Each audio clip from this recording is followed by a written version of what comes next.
اسرائیلی وزیر اعظم نیتن یاہو اور امریکی صدر ڈونلڈ ٹرمپ کے درمیان ٹیلیفونک رابطہ ہوا۔ اسرائیلی وزیر اعظم کے دفتر سے جاری بیان کے مطابق نیتن یاہو نے ترک صدر رجب طیب ایردوان اور ان کے ساتھیوں کی جانب سے اسرائیل کے وجود کے خلاف دیے گئے بیانات کو انتہائی سنگین قرار دیا ہے۔ نیتن یاہو نے اس بات پر بھی زور دیا کہ اسرائیل کی سرحدوں کے ساتھ سیکیورٹی زون برقرار رکھنا ضروری ہے۔ اسرائیلی وزیر اعظم نیتن یاہو اور امریکی صدر ڈونلڈ ٹرمپ کے درمیان ٹیلیفونک رابطہ ہوا۔ اسرائیلی وزیر اعظم کے دفتر سے جاری بیان کے مطابق نیتن یاہو نے ترک صدر رجب طیب ایردوان اور ان کے ساتھیوں کی جانب سے اسرائیل کے وجود کے خلاف دیے گئے بیانات کو انتہائی سنگین قرار دیا ہے۔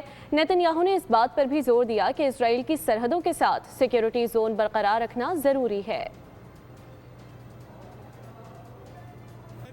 اسرائیلی وزیر اعظم نیتن یاہو اور امریکی صدر ڈونلڈ ٹرمپ کے درمیان ٹیلیفونک رابطہ ہوا۔ اسرائیلی وزیر اعظم کے دفتر سے جاری بیان کے مطابق نیتن یاہو نے ترک صدر رجب طیب ایردوان اور ان کے ساتھیوں کی جانب سے اسرائیل کے وجود کے خلاف دیے گئے بیانات کو انتہائی سنگین قرار دیا ہے۔ نیتن یاہو نے اس بات پر بھی زور دیا کہ اسرائیل کی سرحدوں کے ساتھ سیکیورٹی زون برقرار رکھنا ضروری ہے۔